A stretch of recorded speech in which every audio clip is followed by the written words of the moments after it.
வேதத்தை எடுத்துக்கொள்வோம். 68வது சங்கீதம் அதனுடைய 9வது வசனம். கர்த்தர் இந்த வருஷம் நமக்கு தந்த வாக்குத்தத்த வார்த்தையை நாம் இந்த நாளிலே தியானிக்க போகிறோம். 68வது சங்கீதத்தின் 9வது வசனத்தை வாசிக்க கேட்கலாம். தேவனே, சம்பூர்ண மழையை பெய்ய பண்ணினீர், இளைத்து போன உமது சுதந்திரத்தை திடப்படுத்தினீர். தேவனே, சம்பூர்ண மழையை பெய்ய பண்ணினீர், இளைத்து போன உமது சுதந்திரத்தை திடப்படுத்தினீர். இளைத்து போன அவருடைய சுதந்திரத்தை திடப்படுத்த தேவன் என்ன செய்கிறார்? சம்பூர்ண மழையை பெய்ய பண்ணுகிறார். இந்த வார்த்தையை ஆண்டவர் சமூகத்திலிருந்து தியானித்த போது, ஆமென், பல நேரத்தில் நாம் அவருடைய சுதந்திரமாக இருந்தாலும் நம்ம பல நேரத்தில் இளைத்து போகிறோம். இளைத்து போகிற அனுபவம் என்பது களைத்து போகிறது, சோர்ந்து போகிறது, தளர்ந்து போகிறது, விடாய்த்து போகிறது, விடாய்த்து இருக்கிறது. நம்ம கேட்கக்கூடாத ஒரு செய்தியை கேட்டால் ஒட்டுன எவ்வளோ ஸ்ட்ராங்காக இருந்தாலும் நம்ம கெப்பாசிட்டி, நம்மளால் தாங்கக்கூடாத சில செய்திகளை கேட்கும்போது அப்படியே தளர்ந்துடும். ஹாஸ்பிட்டலில் ஃபுல் பாடி செக்கப்புக்கு போயிட்டு வருவாங்க. வீட்டிலேருந்து ஃபேமிலியாக இருந்து சந்தோஷமாக சாப்பிட்டுட்டு இருக்கும்போது தான் ஃபோன் வரும். ஹலோ சார், உங்கள் ரிசல்ட் வந்திருக்கு. அப்போ தான் ஃபேமிலியோடு இருந்து சாப்பிட்டுட்டு இருப்பாங்க. சொல்லுங்கள் சார், உங்களுக்கு இந்த பிரச்சனை இருக்குது சார் அப்படின்னு மட்டும் ஒரு ஃபோன் வந்துச்சு. அப்படியே கையில் இருந்த சாப்பாடு அப்படியே கீழே விடும். ஒரு ஃபோன் போதும் தளர்ந்து போகிறதுக்கு. பல நேரத்தில் நாம் இப்படி தளர்ந்தது உண்டு. நம் கண்கள் பார்க்க இந்த இப்படிப்பட்ட காரியங்கள் மட்டும் நம்ம பார்த்துடவே கூடாது நினைக்கிற காரியத்தை பார்க்கும்போது நம்ம சோர்ந்து போயிடுவோம். இப்படி மட்டும் நடந்துடக்கூடாது நினைக்கிற காரியம் நடக்கும்போது நம்ம தளர்ந்து போயிடுவோம். பல நேரத்தில் நாம் இளைத்தது உண்டு. ஆண்டவர் சொல்லுகிறார், நீ என் சுதந்திரமாய் இருக்கிறபடியால் இளைத்து போன உன்னை நான் திடப்படுத்துவேன். ஹல்லேலூயா. உன்னை நான் திடப்படுத்துவேன். யாருக்கு இளைத்து போனவர்களை திடப்படுத்த முடியும் தெரியுமா? எந்த சூழ்நிலையிலும் இளைப்படையாமல் யார் இருக்கிறாரோ அவருக்கு மட்டும்தான் திடப்படுத்த முடியும். நம்மை சுதந்திரமாக்கி கொண்டிருக்கிறவரை குறித்து வேதம் என்ன சொல்லுகிறது தெரியுமா? கர்த்தராகிய அநாதி தேவன், அவர் சோர்ந்து போவதும் இல்லை, அவர் இளைப்படைவதும் இல்லை. கைகளை உயர்த்தி ஹல்லேலூயா. அவர் இளைப்படைய மாட்டார். 5 பேர் போயிட்டு இருக்கிற இடத்துல திடீரென்று ஒரு சின்ன ஆக்சிடென்ட் ஆகி 4 பேர் கீழே விழுந்திருக்கிறாங்க. ஒரு ஆள் மட்டும் நிற்கிறார். கீழே விழுந்து கிடக்கிறவர்களில் ஒருவன் கீழே விழுந்து கிடக்கிற மற்றொருவனை பார்த்து, என்னை தயவு செய்து தூக்கிவிடு என்று சொல்வானா? இல்லை. மாறாக யாரை பார்த்து தூக்கிவிட கெஞ்சுவார்கள் தெரியுமா? அந்த இடத்துல யார் நிற்கிறாங்களோ அவங்கள பார்த்து தான். இளைத்து போகிறவனிடத்தில் போனால் நம்ம இன்னும் இளைத்து தான் போவோம். ஆனால் எந்த சூழ்நிலையிலும் அநாதி தேவன், அநாதி தேவன் என்ன? Everlasting God. அவர் அன்னைக்கு எப்படி இருந்தாரோ இன்னைக்கும் அப்படியே தான் இருக்கிறார், நாளைக்கும் அப்படிதான் இருப்பார். அவர் சோர்ந்து போவதில்லை, அவர் இளைப்படைவதில்லை. அவரால் மட்டும்தான் நம்மை திடப்படுத்த முடியும். எனவே தான் வேதம் சொல்கிறது, உங்கள் கவலைகளை எல்லாம் அவர் மேல வைத்து விடுங்கள். சபையை அவர் சம்பாதித்து, அன்னைக்கு பிரதான ஆசாரியன் எல்லாரும் இருந்தாங்கல்ல பழைய ஏற்பாட்டில். புதிய ஏற்பாட்டில் பிரதான ஆசாரியன்லாம் கிடையாது. புதிய ஏற்பாட்டில் பிரதானங்கிற வார்த்தை எந்த மனிதனுக்கும் உரியது கிடையாது. அவர்தான் ஆசாரியர்களை ஏற்படுத்தினார், மெய்ப்பர்களை ஏற்படுத்தினார். ஆனால் பிரதான ஆசாரியரும் பிரதான மெய்ப்பரும் ஒரே ஒருவர் தான்.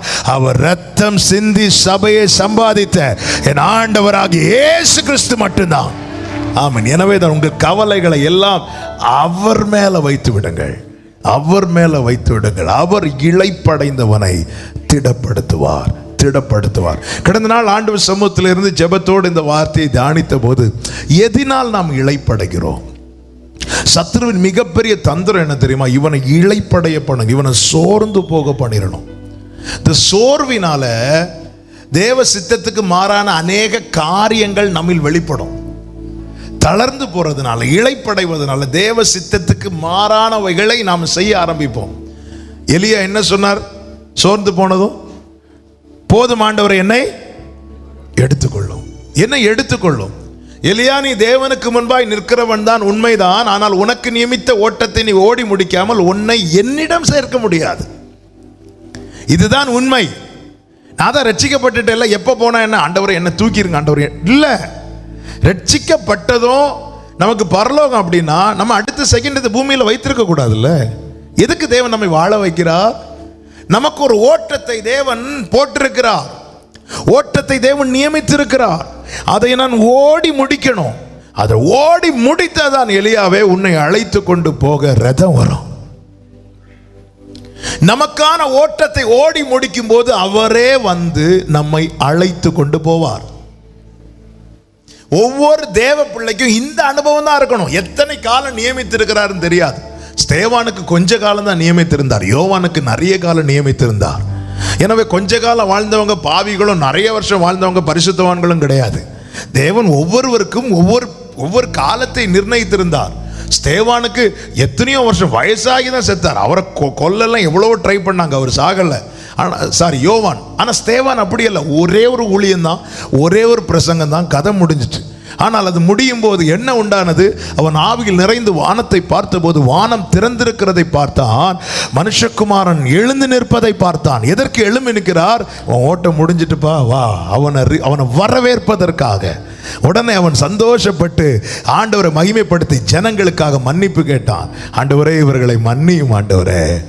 அவன் ஜனங்கள் என்ன நினைச்சாங்க? இவனை வாழ விடல பாத்தியா அப்படின்னு. ஆனா ஸ்தேவானுக்கு தெரியும், எனக்கு ஓட்டம் இதோட முடியுது, இந்த இடத்துல என் ஓட்டம் முடியுது. எனவே அவன் சந்தோஷத்தோடு ஆவில் நிறைந்து தேவனை துதித்து தேவனிடமாய் சென்று விட்டான். ஒவ்வொருவருக்கும் ஒரு ஓட்டத்தை நியமித்திருக்கிறார். அந்த ஓட்டத்தை நான் ஓடி முடிக்கணும். அந்த ஓட்டத்தை நான் ஓடி முடிக்கணும்னா நான் இளைப்படையக்கூடாது. எனவே தான் வேதம் சொல்கிறது, கர்த்தருக்கு காத்திருக்கிறவர்கள் புது பலனை அடைந்து கழுகுகளைப் போல செட்டைகளை அடித்து உயர எழும்புவார்கள், அவர்கள் ஓடினாலும் இளைப்படையார்கள். அப்ப இளைப்படைந்தவனுக்கு என்ன செய்ய முடியாது? ஓட முடியாது. எனக்கான ஓட்டத்தை நான் ஓடி முடிக்க வேண்டுமானால் இந்த ஜனவரி 17 நான் கடக்கும்படி ஒரு தூரம் இருக்கிறது, அதை நான் கடந்தாக வேண்டும். இன்று நான் ஓட வேண்டிய ஓட்டத்தை ஓடினால்தான் எனக்காய் குறிக்கப்பட்ட நாளில் என்னுடைய ஓட்டத்தை நான் ஓடி முடிக்க முடியும். சிலர் பாருங்க, அப்புறம் பார்த்துக்கலாம். சிலர் எக்ஸாமுக்கெல்லாம் படிக்க மாட்டாங்க. கடைசியில் நான் என்ன சொல்லிட்டு இருக்கிறேன், கடைசியில் பார்த்துக்கலாம், இது சிம்பிள், இது 2 மார்க் தானே, இது 2 லைன் தானே, கடைசி பார்த்துக்கலாம். எக்ஸாமுக்கு முந்தின நாள் புக்கை திறந்தா அவன் தலையே சுத்தம்ல, இது ஏன் புக்கு தானா இல்லை அடுத்த கிளாஸில் உள்ள அடுத்த டிபார்ட்மெண்ட் புக்கா, ஒன்றுமே தெரியாது. ஆமென். இதே போலதாங்க நம்முடைய விசுவாச ஓட்டம் இருக்குமானால் விசுவாச பரீட்சை உண்டு.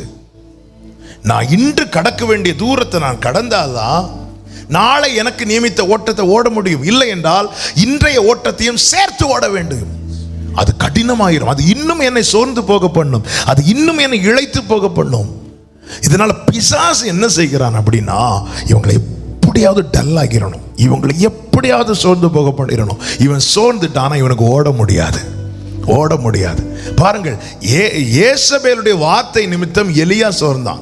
உடனே ஆண்டவர் கோபப்பட்டு ஏசபேலை தட்டுனாரா, எலியாவை தட்டினாரா? நம்ம எப்போ ஓடுவோம்? நீங்க ஏசபேல ஒரு தட்டு கொடுங்க. பல நேரத்தில் நம்ம அப்படித்தானே, ஆண்டவரை என்ன ஆண்டவரை பார்த்துட்டு இருக்கிறீங்க, நீங்க ஏசபேலுக்கு ஒரு தட்டு கொடுங்க, அதுக்கப்புறம் நான் ஓடுறேன். தட்ட மாட்டார், நம்மளை தான் தட்டுவார். எலியா இருக்கிறது வரைக்கும் ஏசபேலை வச்சிருந்தார். எதுக்கு தெரியுமா? எலியாவே, உன்னுடைய ஓட்டத்துக்கு அவ தடையா இருப்பான்னு பயந்து தானே நீ சூரச்செடி கீழே இருந்த. அவளுக்கு முன்னாடி உன்னை நான் ஓட வைப்பேன்.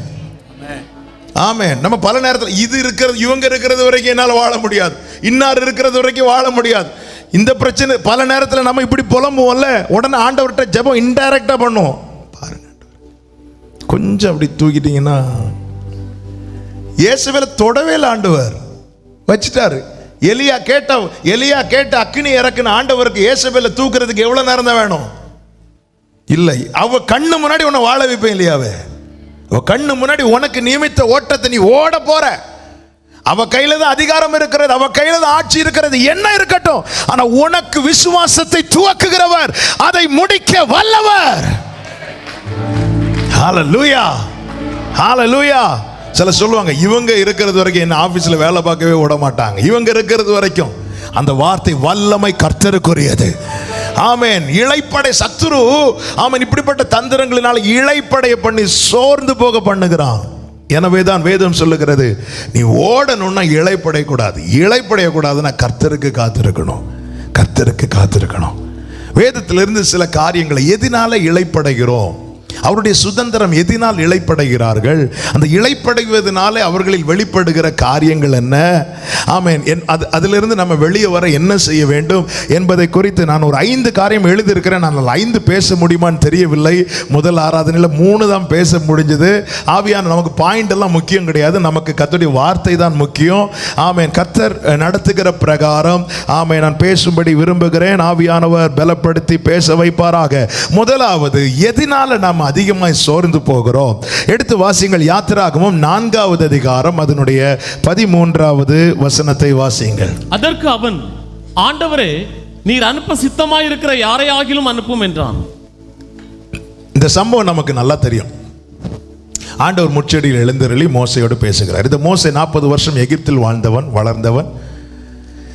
அங்கிருந்து வனாந்திரத்துக்கு வருகிறான். அடுத்த 40 வருடம் வனாந்திரத்தில் சஞ்சரிக்கிறான். கரெக்டாக அவனுக்கு வயசு 80 ஆகும்போது கர்த்தர் முச்செடியில் எழுந்தருளி மோசையோடு பேச ஆரம்பிக்கிறார். பேசும்போது சொல்லுகிறார், நான் உன்னை எகிப்துக்கு அனுப்புகிறேன். மோசை பார்க்கிறார். ஆண்டவரே, இல்லை ஆண்டவரே, அதுக்கு நான் ஏமாத்துறோம். மோசை முதல்ல எதை முன்வைத்து எஸ்கேப்பாக பார்த்தார் தெரியுமா? இதற்கு எனக்கு தகுதி இல்லை. ஆண்டவர் சொன்னார், நான் தானப்பா அனுப்புறேன், நீ வா. அந்த கொஸ்டினுக்கு ஆன்சர் கொடுத்துட்டார். அடுத்து பார்க்குற, ஆண்டவரை என்ன நம்ப மாட்டாங்க ஆண்டவரே. ஆண்டவர் சொன்ன, கையில் இருக்க கோலை கீழே போடு. மோசையுடைய ஏம் என்ன? எதையாவது சொல்லி பேக் வாங்கிடணும். ஏன்னா மோசை ரொம்ப இளைத்து போயிருந்தவன். ரெண்டாவது சொல்ற, ஆண்டவரே நம்ப மாட்டாங்க ஆண்டவரே, நான் போய் வேஸ்ட் ஆண்டவரே, வேற யாரும் நம்ப மாட்டாங்க. மோசம் கையில் இருக்கிற கோலை கீழே போடு. கீழே போட்டாச்சு, பாம்பாயிட்டு. இப்போ அது வாழை பிடிச்சா மீண்டும் கோலாயிட்டு. ஓகேவா? அந்த கொஸ்டின். இனி என்ன சொல்ல? ஆண்டவரே, நீர் என்னிடத்தில் பேசினதுக்கு முன்பாகிலும் பேசினதுக்கு பின்பாகிலும் நான் வாக்கில் வல்லவன் அல்ல. மோசே, உன் வாயோடு இருந்து நான் பேசுறேன், இதுக்கு மேல என்ன வேணும்? இவ்வளோ சொன்னதுக்கு அப்புறமும் மோசே சொல்லுகிறான், ஆண்டவரே வேற யாரையாவது அனுப்புங்க. அப்படி என்றால் மோசே சொன்ன காரணங்கள் ஒன்றும் அல்ல அவன் போக விரும்பாதது. அவன் ஏன் போக தயங்கினான்? அவனுக்கு பேச தெரியாததுனாலே. அதுதான் ஆண்டவர் சொல்லிட்டாரே, நான் உன் வாயோடு இருந்து பேசுவேன்னு. அவனை நம்பாததுனாலே. அதுதான் ஆண்டவர் அற்புதத்தை, அடையாளத்தை கண்ணு முன்னாடியே காட்டி கொடுத்துட்டாரே. அவன் தகுதி இல்லை என்று எண்ணினதுனாலே. அதுதான் ஆண்டவர் சொல்லிட்டாரே. அப்படி இருக்க ஏன் அவன் போக தயங்கினான்?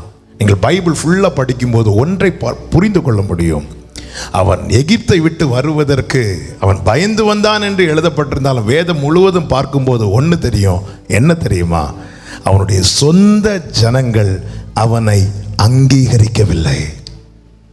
இவனா எங்களுக்கு தலைவனா இருக்க போகிறான், அவனுக்கான அங்கீகாரம் அவனுக்கு கிடைக்காததும் அவன் சோர்ந்து போயிட்டான்.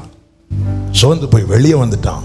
அந்த ஜனங்கள்ட்ட ஆண்டவர் அனுப்பு தீர்மானித்த போது அவன் வேண்டான்ட்டான். அவன் அந்த காரியத்தை டைரக்டா சொல்லாம வேற காரணங்களை முன்வைத்து விலக பார்த்தான். ஆனா யாருக்கிட்ட கதை நடக்குமா? ஹல்லேலூயா. நல்ல கவனமா கேளுங்க. பல நேரத்தில் நம்ம சோர்ந்து போக காரணம் என்ன தெரியுமா? நமக்கான அங்கீகாரம் கிடைக்காம போகும்போது.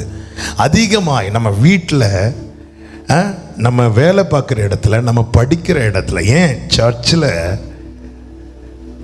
நமக்கான அங்கீகாரம் கிடைக்காம போகும்போது நம்ம என்ன செய்வோம்? ஒரு இடத்துல போய் நம்ம பேசி நம்ம பேச்சே எடுபடலைன்னா நம்ம என்ன செய்வோம்?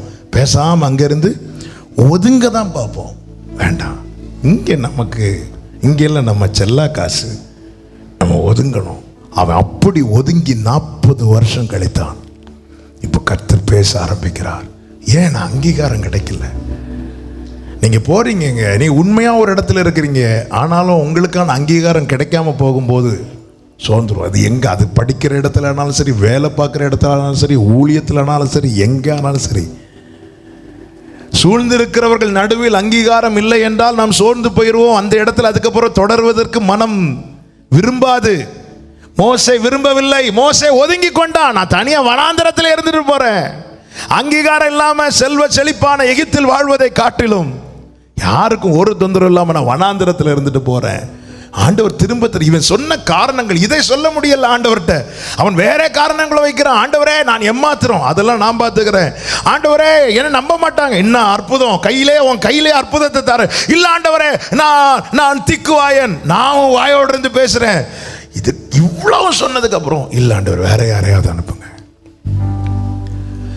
சத்துருவின் தந்திரத்தை கவனியுங்கள்.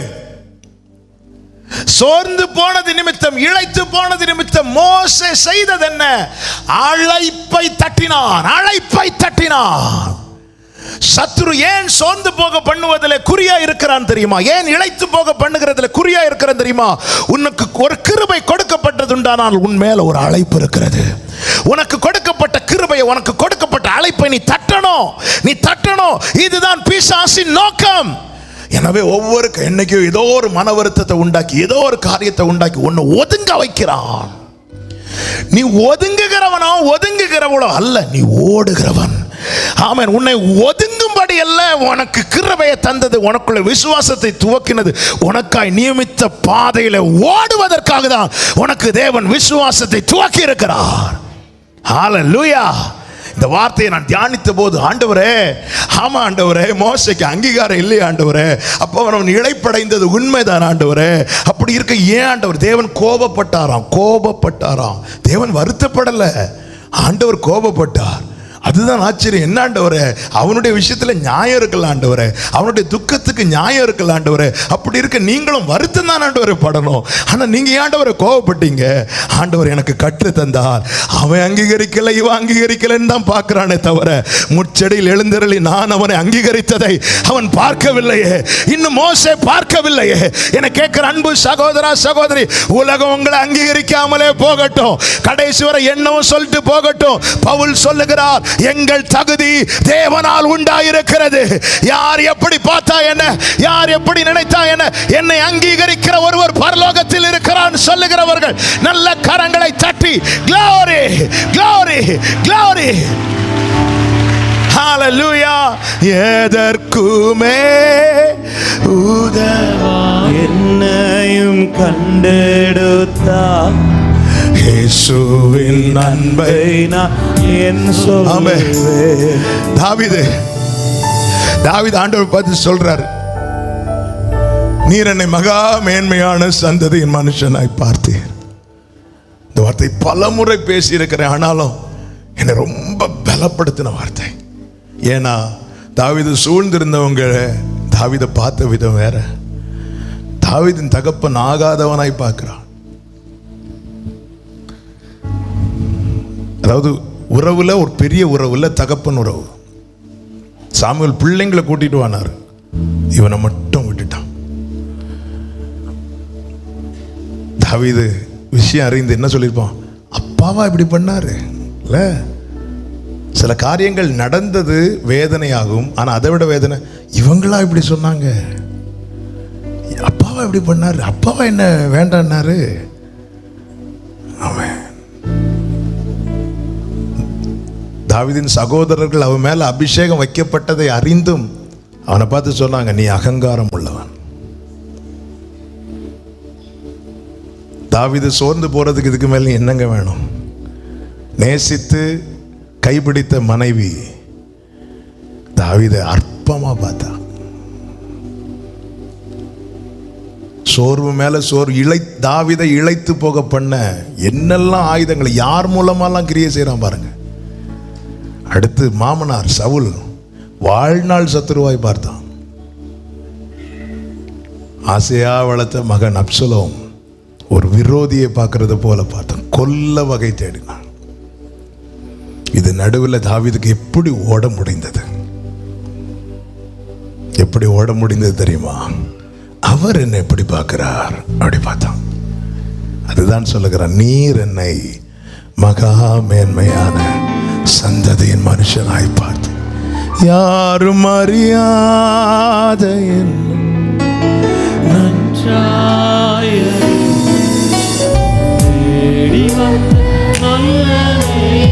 சொல்லுங்க. அழகான கண்கள், அழகான கண்கள் முடிந்ததென்று நினைத்தனா. மோசே சோர்ந்து போனது நிமித்தம் அவனை நோக்கி வந்த அழைப்பை நிராகரித்தான். தேவனுக்கு எங்க கோபம் வரும் தெரியுமா? நமக்கு கொடுக்கப்பட்ட கிருபையும் நமக்கு கொடுக்கப்பட்ட அழைப்பையும் நம்ம இப்படி தட்டி விடும்போது, வேண்டாண்டவரே, அது தேவனுக்கு கோபத்தை உண்டாக்கும்.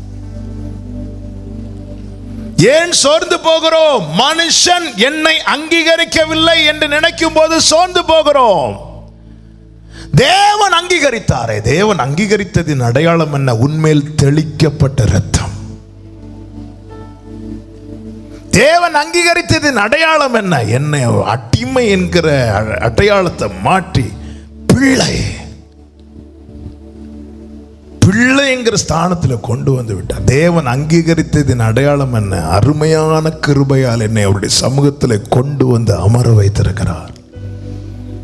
யார் என்ன நினைத்தா என்ன, யார் என்ன சொன்னா என்ன, யார் பவுல் ரட்சிக்கப்பட்டு சீஷர்கள் இடத்துல வந்தபோது அவனை அங்கீகரிக்கவில்லை.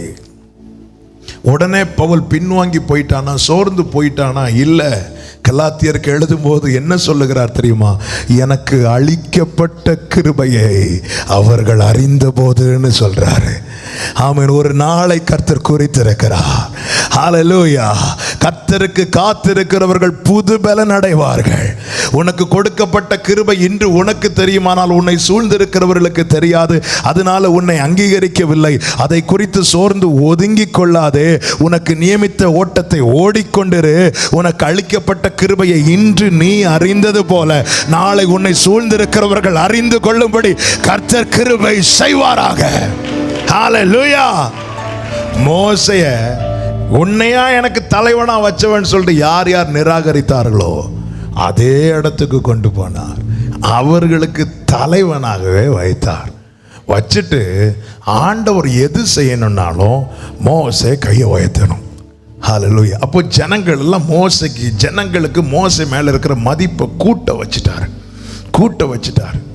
ஆமென். வாதை வர்றதுக்கும் மோசே கை நீட்டணும், வாதை நிற்கிறதுக்கும் மோசே கை நீட்டணும். ஆமென். நம்முடைய பைபிளில் 71 சங்கீதத்தில் ஒரு வார்த்தை இருக்கிறது, என் மேன்மையை பெருக பண்ணி என்னை மறுபடியும் தேற்றுவேன். மோசையை கொண்டு போனாருங்க. அவன் எல்லாம் மேன்மையை பெருக பண்ணுகிறார். வேதம் சொல்லுகிறது ஜனங்கள் மோசைக்கு பயந்தார்கள்னு. மோசைக்கு பயந்திருந்தார்கள்.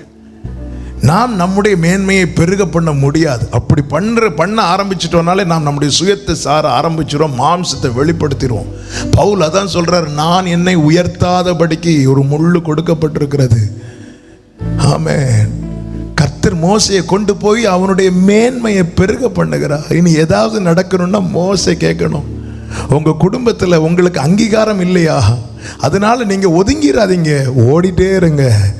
உங்களுக்கு கொடுக்கப்பட்ட கிருபையை நாளை உங்களை சூழ்ந்திருக்கிறவர்கள் அறிவார்கள். எப்படி அறிவார்கள் தெரியுமா? உங்களுடைய மேன்மை அவர் பெருக பண்ணுவார். எத்தனை பேர் விசுவாசிக்கிறீங்க? ஆமென் சொல்லுங்க பார்க்கலாம். நல்ல கவனிங்க. மனுஷன் அங்கீகரிக்கவில்லை என்று எண்ணுகிறவன் ஒதுங்குவான். கர்த்தர் என்னை அங்கீகரித்து இருக்கிறார் என்று எண்ணுகிறவன் ஓடுவான். நம்ம பல நேரத்தில் ஒதுங்கி தான் இருக்கிறோம், ஒதுங்கி நிற்கிறோம். அவங்க என்ன அங்கீகரிக்கல, இவங்க என்ன அங்கீகரிக்கல, நான் என்ன பண்ணாலும் எனக்கு அங்கீகாரம் இல்லை, அது அப்படியே நம்மள டல்லாக்கிறோம். நம்ம யாருடைய அங்கீகாரத்துங்க எதிர்பார்த்துட்டு இருக்கிறோம்? எங்களுடைய தகுதி தேவனால் உண்டாயிருக்கிறது. ஆமென், ஆமென். அதுதான் ரோமர் 8 இருக்கிறது. தேவன் தெரிந்து கொண்டவர் மேல் குற்றம் சாட்டுகிறவன் யார்? தேவனே அவனை நீதிமான் ஆக்குகிறவர். ஆமென் சொல்லுங்க பார்க்கலாம். ஆமென். அனனியா கிட்ட ஆண்டவர் வந்து பேசுகிறார். பவுலை குறித்து பேசும்போது அனனியா சொல்ற, அவன் பொல்லாங்கன் பொல்லாப்பு செய்தவன் சொல்லும்போது ஆண்டவர் சொல்கிறார், அவன் நான் தெரிந்து கொண்ட பாத்திரம். அனனியா வாய் மூடிட்டான். அதுக்கு மேல எழுப்பி போயிட்டார். போய் நேர தலையில கை வச்சிட்டாரு. அவன் நான் தெரிந்து கொண்ட பாத்திரம். இதை விட அங்கீகாரம் வேற என்னங்க இருக்கு? என கேட்கிற ஒவ்வொருவருக்கும் சொல்லுகிறேன், ஆமென். உலகம் அங்கீகரிக்கவில்லையே என்று எண்ணி அதே எண்ணிக்கொண்டிருப்பீர்களே, ஆனால் சோர்ந்து உட்கார்ந்துருவீங்க, ஒதுங்கிருவீங்க. நீ ஒதுங்கிறது சத்துருவின் ஜெயம் என்பதை மறந்து விடாதே. எக்காரணம் கொண்டு ஒதுங்காதே. ஓடு, நியமிக்கப்பட்ட ஓட்டத்தில் பொறுமையோடு ஓடு. நான் கடைசியில் எல்லாரும் சொல்லணும், நான் ஓட்டத்தை முடித்தேன். ஹல்லேலூயா. கர்த்தர் துணை நிற்பார். அங்கீகாரம் பரத்திலிருந்து வருகிறது. கைகளை உயர்த்தி ஆமென் சொல்லுங்க பார்க்கலாம். அப்போ முதலாவது ஏன் சோர்வு வருகிறது? அங்கீகாரம் இல்லை. மனுஷங்கிட்ட அங்கீகாரம் இல்லை. போகிற இடத்துல என்னுடைய வார்த்தைக்கே வேல்யூ இல்லை. ஆமாம், நான் இங்கே போனாலே எனக்கு மதிப்பே இல்லை. அந்த இடத்துல நம்ம ஒதுங்க தான் தோணும். இது சத்துருவின் தந்திரம். நமக்கு நியாயம் இருக்கும் அப்படின்னா, உண்மையிலே மோசே செய்தது நியாயம்னா ஆண்டவர் வருத்தம் பட்டிருக்கணும். போட்டு மோசே, என்ன மோசே, விடு மோசே. அங்கே கோபம் தான் வருது.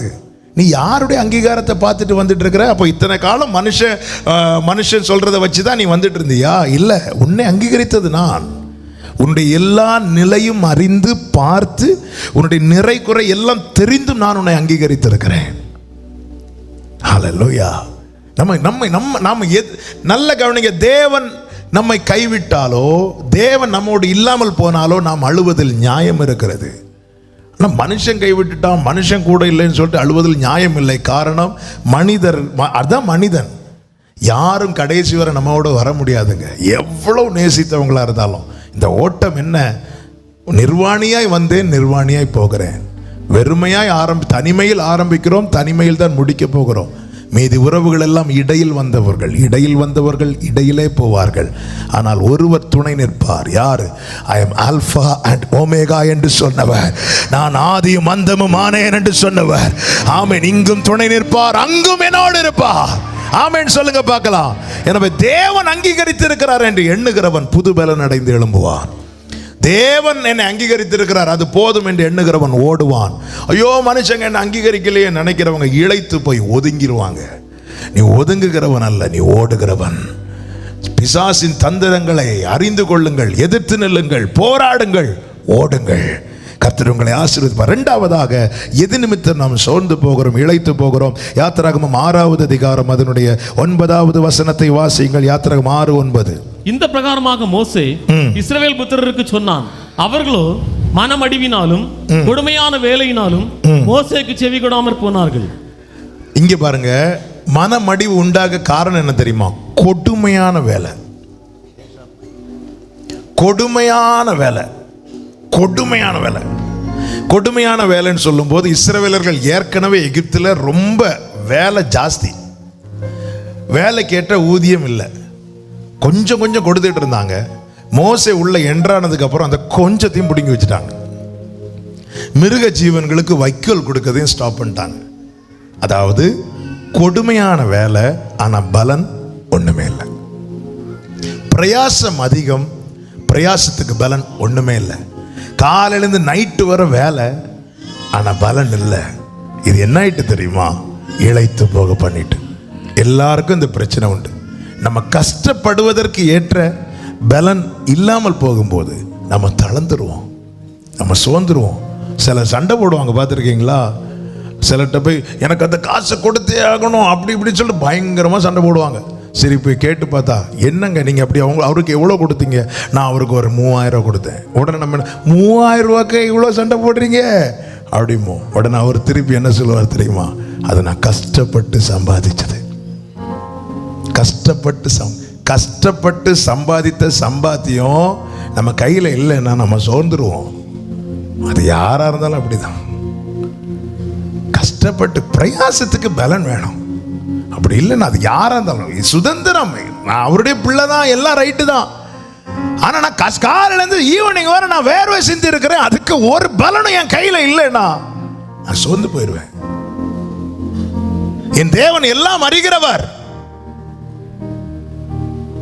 எவ்வளவு பேர் எத்தனை பேர் உழைக்கிறாங்க. சிலர் பாருங்க, தங்கள் கடனை தீர்ப்பதற்காக, எனக்கு தெரியும் 3 இடத்துல ஒரே நாள் வேலை செய்யறவங்க இருக்கிறாங்க. நம்ம சர்ச்சில் இருக்கிறாங்க.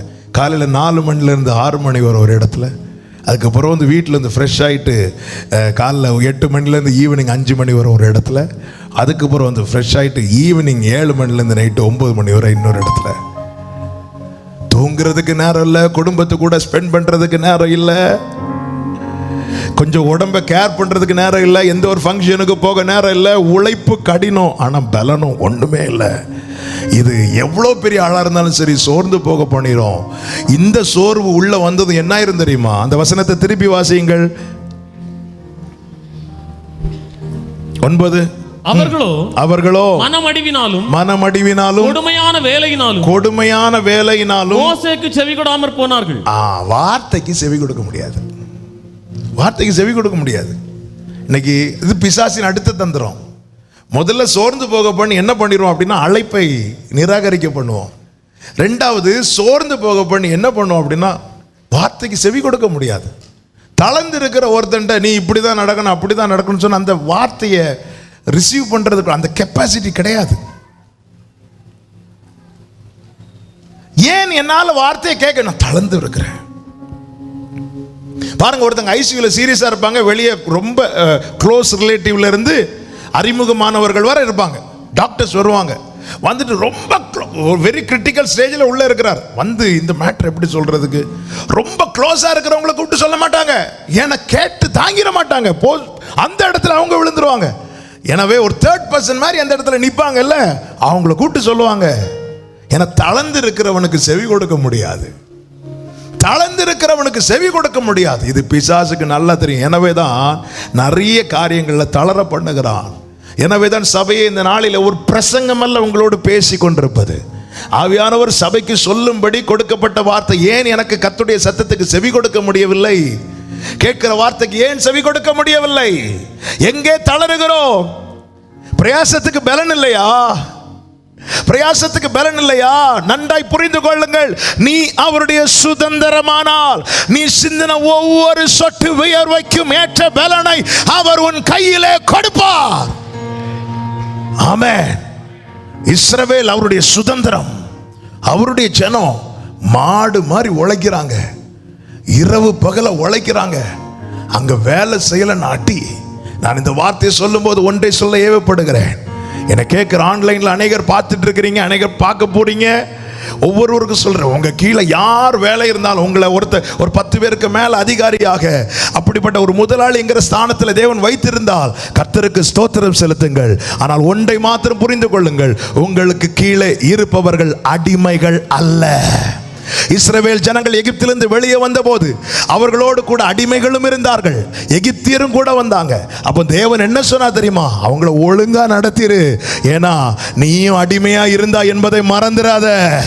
அவன் ஒன்னு அப்படி நடத்தினா நானும் பாரு, நான் உனக்கு மேல வந்து உன்னை எப்படி நடத்துற ஒரு நாளும் சொல்லாத. நீ ஒழுங்கா நடத்து, ஒழுங்கா நடத்து. மனுஷனை மிஷினா பார்க்காதீங்க, எப்படியாவது புழிஞ்சு எடுத்துடலாம் வேண்டாம். இன்னைக்கு அப்படி மாறிவிட்டுறது.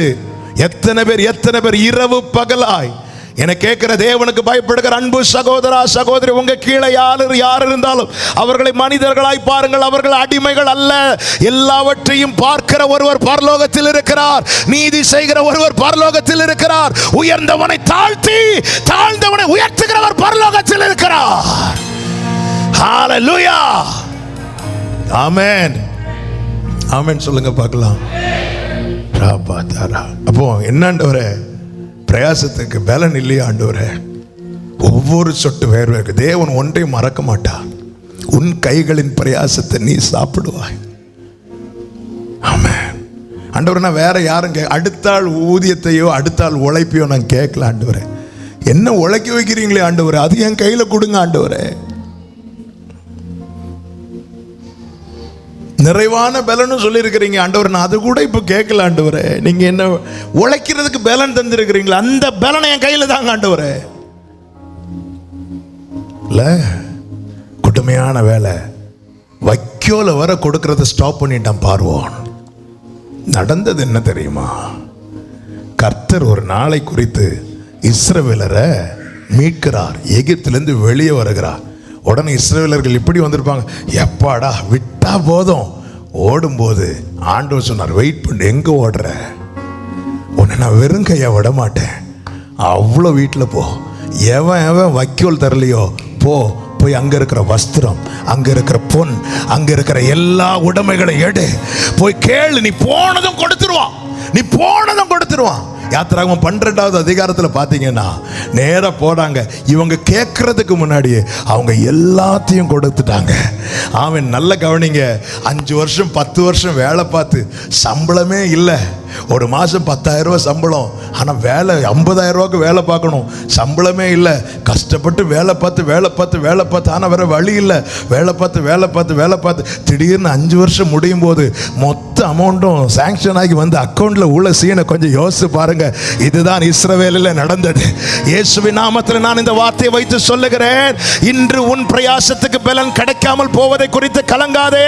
கர்த்தரை நம்பி நன்மை செய், எல்லாவற்றையும் பார்க்கிற ஒரு கர்த்தர் இருக்கிறார். நீ சிந்தின ஒவ்வொரு சொட்டு வியர்வைக்குமான பலனை உன் கையிலே தர அவர் போதுமானவராய் இருக்கிறார். ஆமென் சொல்லுகிறவர்கள் கரங்களை தட்டி ஹalleluya. Thank you Father. ஆமென் ஹalleluya. அன்னைக்கு பிரயாசத்துக்கு பலன் கிடைச்சிருந்தா வைக்கோல் கிடைச்சிருக்கும். சில எட்டக்கூடிய காரியத்தை தள்ளி விடுவார். எதுக்கு தெரியுமா? எட்டாவது நன்மையை கையில் தருவதற்கு. கை எட்டுற காரியத்தை தட்டி விடுவார். சில பாருங்க எல்லாம் வாய்க்கப்படுது மாதிரி இருக்கும், தட்டி விட்டுருவாரு. என்னாண்டவர் இப்படி பண்றீங்க? எல்லாருக்கும் இப்படி பண்ணுவாரா? சுதந்திரத்துக்கு சில டைம் இப்படி பண்ணுவார். எதுக்கு தெரியுமா? உனக்கு எட்டாததை உன் கையில் தரதுக்கு. ஹalleluya. நல்ல கவனிங்க. சில இடத்துல இருந்து பாருங்க, வெளியே வரும்போது சம்பளம் கிடைக்கலனாலும் பரவாயில்ல, என்னை விட்டா போதும். ஆண்டவர் எங்க ஓடுற இரு, உன்னை வெறுங்கையே விட மாட்டேன். ஒன்றையும் மறக்க மாட்டாருங்க. எல்லா பிரயாசத்துக்கும் பலன் உண்டு. நாளைக்கு முதல் ஆராதனையில் இது சொல்லும் போது ஆண்டவர் சொல்ல வைத்தார். 1987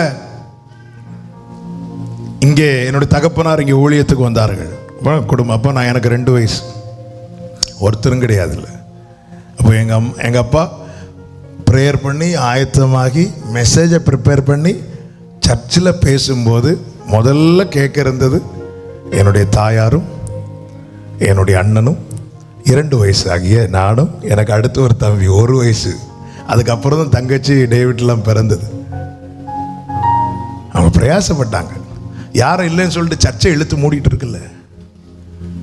அவங்க ஜெபம் பண்ணாங்க, ஆயத்தமானாங்க, மெசேஜ் ப்ரிப்பேர் பண்ணாங்க, ஆண்டவர்கிட்டருந்து வார்த்தை கேட்டாங்க. கொடுக்கறதுக்கு அன்னைக்கு யாரும் இல்லை, கேட்கறதுக்கு யாரும் இல்லை. அதுக்குன்னு சொல்லிட்டு ஆட்கள் வரட்டும் நான் பேசுறேன்னு சொல்லிட்டு இருக்கல. அன்னைக்கு வேர்வை சிந்தினாங்க. இன்னைக்கு நெட்டை தட்டினாலே 1000-1500 பேர் ஆன்லைனில் இருக்கிறாங்க. இது திடீர்னு முளைத்தது அல்ல. ஒவ்வொரு வேர்வைக்கும் ஒவ்வொரு பிரயாசத்துக்குமான பலனை கர்த்தர் கணக்கில் வைத்திருக்கிறார். நீங்க செய்கிற ஒரு காரியத்தை தேவன் மறக்க மாட்டார். ஆமென். எனவே உங்களுக்கு ஐயோ இந்த வேலை பார்த்தா இன்னைக்கு எல்லாமே மனசுல இது பண்ணா அவ்வளவு சம்பளம், அது பண்ண அப்படி இல்லை. உங்களுக்கு தேவன் என்ன நியமித்திருக்கிறார் அதை பண்ணுங்க. இன்னைக்கு உங்க காலையிலேருந்து சாயங்காலம் வரை உழைக்கிறீங்க, அதுக்குள்ள பலன் கிடைக்கலையா? என்ன சொல்லணும் அப்படின்னா, காலையிலேருந்து சாயங்காலம் வரை உழைக்கிறீங்க, பலன் கிடைக்கலையா? என்ன சொல்லணும் அப்படின்னா, ஆண்டவரே இன்னைக்குள்ள பலன் எனக்கு கிடைக்கல, ஆனால் உங்க கணக்கில் வச்சிருப்பீங்கல்ல, ஸ்தோத்திரம். அவ்வளோதான்.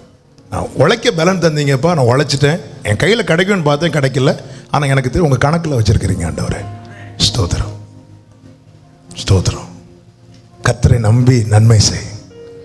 பொறுமையாக இருக்கிறவர்கள் சுதந்திரிப்பார்கள். ஹல்லேலூயா. நான் இன்னும் இவ்வளோ கஷ்டப்பட்டு உழைச்சி எங்க ஆண்டவரே இப்படியே நம்ம ஏங்க ஆரம்பிச்சிட்டோன்னா, ஆமீன். வார்த்தைகளும் ஆண்டவர் சொல்லுவார், பேசுகிற வார்த்தை ஒன்றுமே காதில் விழாது.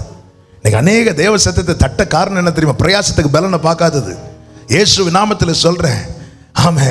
அவருடைய சுதந்திரத்துக்கு அவர்களை எப்படிங்க உழைச்சோம்? அவர் தந்த கிருபை. அப்ப அந்த கிருபையை விருதாவாக்க ஆண்டவர் விடுவார். கிருபையை தந்த உழைக்காம இருக்கிறான் தெரியுமா, அவனுக்கு பலன் கிடைக்காது. உழைக்கிறதுக்கு கிருபையை தந்து உழைக்கிறான்னா அதுக்குள்ள பலன் அவர் தருவார், எஜமான் தருவார். ஆமென். ஹல்லேலூயா. ஹோட்டலில் பாருங்க, ஹோட்டலில் வந்து நிறைய பேர் வேலை பார்ப்பாங்கல்ல, நிறைய சர்வெண்ட் இருப்பாங்க. ஒவ்வொரு டேபிளுக்கு ஒவ்வொரு சர்வரை வச்சுருப்பாங்கல்ல, வந்து இருப்பாங்க, நேராக பாரு, சில சாப்பிடுவாங்க, சாப்பிட்டு முடித்து போகும்போது இவர் கஷ்டப்பட்டு ஒவ்வொன்றா எடுத்து கொடுப்பார். போகும்போது சிலர் என்ன பண்ணுவாங்க அப்படின்னா டிப்ஸ் கொடுப்பாங்க. பட் அந்த வேலை செய்கிறவன் டிப்ஸை நம்பி அங்கே வேலை செய்யலை. எல்லாரும் டிப்ஸ் கொடுக்க மாட்டாங்க. சிலர் கொடுக்குற டிப்ஸை பார்த்தா அவன் பாக்கெட்லேருந்து 10 ரூபா எடுத்து நீங்கள் போங்கன்னு சொல்லிடுவான். ஆனால் ஒரு ஆள் எனக்கு டிப்ஸ் தரலையேன்னு சொல்லிட்டு அவன் போய் உட்கார மாட்டான். கிடைச்சா சந்தோஷம், கிடைக்கலனாலும் வருத்தம் இல்லை. ஏன்னா இந்த வேலைக்கான சம்பளத்தை அந்த கவுண்டரில் என் முதலாளி இருக்காரு, அவர் மாதம் முடியும் போது எனக்கு தருவார். நம்ம இந்த டிப்ஸை பார்த்துட்டு இன்னைக்கு சோர்ந்து போயிட்டு இருக்கிறோம். நிறைய இடையில வர்றது, அதுக்குன்னு உழைக்காமல் இருந்துடாதீங்க. ஆமாம், சிலர் தருவாங்க, சிலர் தராமலும் போவாங்க. அது அல்ல. உன் உழைப்புக்கான மதிப்பை நிர்ணயிப்பது நீ வாங்குற டிப்ஸ் அல்ல, உன் எஜமான் கொடுக்கிற சேலரி. ஹல்லேலூயா. எனக்கு கொடுக்கப்பட்ட கிருபையை நான் பயன்படுத்துகிறேன். கர்த்தர் பலன் தருகிறார், நான் உழைக்கிறேன். இதற்குரிய பலனை இந்த பூமி தர மறுத்தாலும் பரலோக தேவன் எனக்கு தருவார். இந்த நம்பிக்கை இருந்தா நீங்க ஓடுவீங்க. ஹல்லேலூயா. இன்னைக்கு உள்ள அன்னைக்குள்ள உழைப்புக்கு கிடைச்சிருந்தா வைக்கோல் கிடைச்சிருக்கும். கொஞ்சம் தாமதம் ஆச்சா வெயிட்டா கிடைக்கும். சில தாமதங்களுக்காக ஸ்தோத்திரம் செலுத்துங்க. கைகளை உயர்த்தி ஹல்லேலூயா, ஆமென், ஹல்லேலூயா. கடினமான வேலை, அதனால சோர்ந்துட்டாங்க. அந்த சோர்வு என்ன ஆயிருதுன்னா சத்தத்தை கேட்க விடல. இப்படிப்பட்ட நேரம் வரும்போது நேரம் ஜெபம் பண்ணுங்க. என்ன ஜெபம் பண்ணணும் அப்படின்னா, ஆண்டவரே இன்னைக்கு உழைக்க பலன் தந்தீங்க, நான் உழைச்சிட்டேன், ஆனால் பலன் இல்லை, நான் கணக்கில் இருக்குன்னு எனக்கு தெரியும்ப்பா, நன்றி அப்பா, நன்றி ஆண்டவரே. ஹல்லேலூயா, தேங்க் யூ ஹோலி ஸ்பிரிட். மூன்றாவதாக எது நிமித்தம் நம்ம சோர்ந்து போகிறோம் தெரியுமா? யாத்திராகமம் 15வது அதிகாரம் 23, 24 வசனங்கள். அவர்கள் மாராவில் வந்தபோது மாராவின் தண்ணீர் கசப்பா இருந்ததினால் அதை குடிக்க அவர்களுக்கு கூடாது இருந்தது. அதனால் அவ்விடத்துக்கு மாரா என்று பெயரிடப்பட்டது. ஏமாற்றத்தின் நிமித்தம் சோர்வு. என்ன ஏமாற்றம் அப்படின்னா, செங்கடலை தாண்டி வந்தாச்சு, 3 நாள் சூர் வனாந்தரத்தில் சுற்றுறாங்க, தண்ணியே இல்லை. இப்போ தண்ணி இல்லைனாலே 3 நாள் என்ன, அவங்க உபவாச ஜெபம் இல்லை, 3 நாள் ஃபாஸ்டிங் இருந்து 4வது நாள் வந்து பார்த்தா அங்கே தண்ணி இருக்கு. கர்த்தர் ஜெபத்தை கேட்டார்னு சொல்லிட்டு கிட்ட வந்து பார்த்தா அது கசப்பு. அதாவது எதிர்பார்த்தது கிடைச்சிட்டுன்னு சொல்லிட்டு கிட்ட வரும்போது அது நமக்கு இல்லைன்னு வந்ததும் ஏமாற்றம். அது ஏமாற்றம் வந்ததும் ஜனங்களுக்குள்ள சோர்வு வந்ததும் ஜனங்க என்ன செய்ய ஆரம்பிச்சிட்டாங்க அப்படின்னா, முறுமுறுக்க ஆரம்பிச்சிட்டாங்க. பல நேரத்தில் அப்படிதான், ஒரு காரியத்துக்காக 10 நாள் 20 நாள் ஃபாஸ்டிங் இருப்போம். சிலர் 3 நாள் இருப்பாங்க, சிலர் 1 வாரம் இருப்பாங்க, சிலர் 21 நாள் இருப்பாங்க, சிலர் 40 நாள் இருப்பாங்க. கரெக்டா ஜெபம் முடிகிற நாளில் அனுகூலமான காரியங்கள் திறப்பது போல இருக்கும். உடனே கர்த்தர் ஜெபத்தை கேட்டார் அப்படி சொல்லி கிட்ட போய் பார்த்தா ஐயா அது நமக்கு இல்லை, அது நமக்கு இதுக்கு ஆண்டவரை நீங்க இதுக்கு சூர் வனாந்தரத்திலே எங்களை விட்டுருக்கலாம் ஆண்டவர், கூட ஒரு 3 நாள் எங்களை சுத்த விட்டுருக்கலாம். இது இப்படி தூரத்திலேருந்து அது நல்ல கவனிங்க. எப்பவுமே ஆவிக்குரியவன் நிதானிக்கிறான். என்ன நிதானிக்கிறான்?